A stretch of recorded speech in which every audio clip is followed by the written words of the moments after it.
पर आज हम चर्चा करने वाले हैं, क्योंकि अगर हिंदू संगठन एक के बाद एक कई जगहों पर ये दावे करते हैं कि जो इमारत है वो मस्जिद सामने दिखाई दे रही है या अजमेर में ख्वाजा का दर दिख रहा है, लेकिन पहले ये शिव मंदिर था, तो ऐसे में कोर्ट के सर्वे वाले आदेश पर या फिर सुनवाई को भी मंजूर करने के आदेश पर तमाम खलबली मच रही है सियासी पार्टियों में।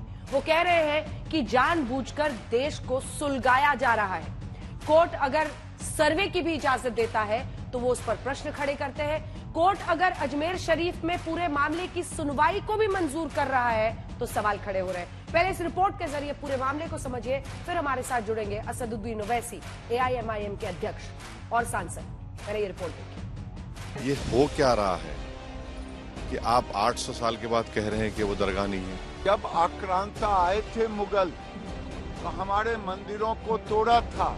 अरे भाई, ये पूरे देश में आग लगाने की बातें हो रही हैं। क्या हो क्या रहा है देश में? मंदिर में कोई मकबरा छुपा है तो जांच की जा सकती है, हम उसके लिए तैयार हैं। संभल में जामा मस्जिद के सर्वे के बाद अब विश्व प्रसिद्ध अजमेर दरगाह पर कानूनी लड़ाई शुरू हो गई है। हिंदू सेना की ओर से यहाँ शिव मंदिर होने का दावा किया गया था। अर्जी के मुताबिक अजमेर शरीफ की दरगाह दरअसल महादेव मंदिर है, इसलिए इसकी जांच होनी चाहिए। अर्जी में जो तथ्य, सबूत और तर्क पेश किए गए हैं, उसके बिना पर सिविल जज मनमोहन चंदेल की अदालत ने अर्जी को कबूल कर लिया है और सभी पक्षकारों को नोटिस जारी करके 20 दिसंबर को सुनवाई की तारीख मुकर्रर कर दी है। जज साहब ने सारी बातें हमसे पूछी जो हमने अपनी याचिका में लिखा है कि क्या साक्ष्य आपने पेश किए, आपने क्या इस विषय पे रिसर्च किया है, हमने वो बताया, और कैसे कैसे क्या क्या है, क्या क्या पेश किया है, वो सब कुछ हमने सारी बातें माननीय अदालत को बताई है। माननीय अदालत हमारी बात से संतुष्ट हुई। जिला अदालत ने दरगाह कमेटी, अल्पसंख्यक मामलों के मंत्री और भारतीय पुरातत्व सर्वेक्षण को भी नोटिस दिया है, लेकिन दरगाह प्रमुख के उत्तराधिकारी नसरुद्दीन चिश्ती ने दरगाह में मंदिर होने के किसी भी दावे को खारिज कर दिया है। हरविला शारदा जी थे, अजमेर की नामी शख्सियत थे। उन्होंने एक किताब लिखी थी, अजमेर हिस्टोरिकल एंड डिस्क्रिप्टिव। उस किताब में उन्होंने लिखा जरूर है, लेकिन उसमें कहीं ऐसा रेफरेंस नहीं है कि किस से उन्होंने रेफरेंस को लिया है।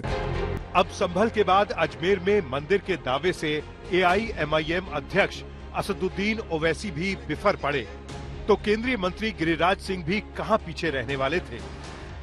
आज तक कांग्रेस की सरकार केवल तुष्टीकरण करते रही।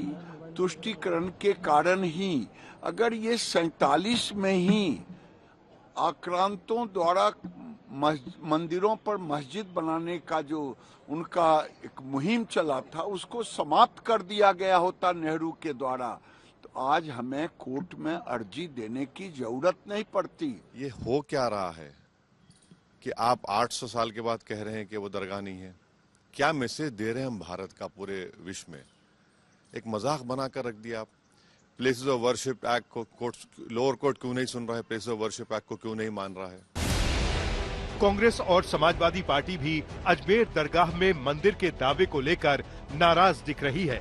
कांग्रेस सांसद इमरान मसूद बोले, ऐसे विवादों से देश में अशांति का खतरा बढ़ता है। तो संभल से एसपी सांसद जियाउर रहमान वर्क ने भी इसे गंगा जमुनी तहजीब के लिए गलत नजीर बताया। आप कौन कौन सी मस्जिद के नीचे ढूंढते फिरेंगे? कौन कौन सी मस्जिदों के नीचे ढूंढेंगे? कोई लिमिट है या नहीं है? 1991 वर्शिप एक्ट बिल्कुल साइड में लगा दिया। देश के अंदर करना क्या चाह रहे हैं? अपने राजनीतिक हित को साधने के लिए क्या देश जला देंगे? अब संभल के बाद में ये लोग अजमेर शरीफ पहुंच के कब तक कहां जाकर के रुकेंगे? ये क्या चाहते हैं? ये इस प्रदेश और देश के साथ में क्यों खिलवाड़ कर रहे हैं उसके कानून के साथ? उधर बागेश्वर धाम के पीठाधीश्वर पंडित धीरेन्द्र शास्त्री ने 2 कदम आगे बढ़कर कह दिया कि वहां शिव मंदिर है तो जल्द प्राण प्रतिष्ठा और रुद्राभिषेक होना चाहिए। भगवान की कृपा है, सब मंगल मंगल हो रहा है। हिंदुत्व के प्रति सकारात्मक समय आ रहा है। अगर वहाँ भी शिव मंदिर है तो प्राण प्रतिष्ठा होगी, रुद्राभिषेक होना चाहिए। दरअसल अदालत में जो अर्जी दी गई है और जो तथ्य सामने रखे गए हैं वो सैकड़ों साल पुराने हैं। दावा किया जाता है कि 812 साल से दरगाह पर उर्स यानी मेला लग रहा है। ऐसे में जब देश में प्लेसेस ऑफ वर्शिप एक्ट मौजूद है और आजादी के वक्त के धार्मिक ढांचों को बदला नहीं जा सकता, तो क्या ऐसी अर्जी पर कानूनी प्रक्रिया आगे बढ़ाना किसी निष्कर्ष पर पहुंचा सकता है? अर्जी लगाने वालों का दावा है कि आजादी के बाद तक यहां महादेव मंदिर में शिवलिंग मौजूद था।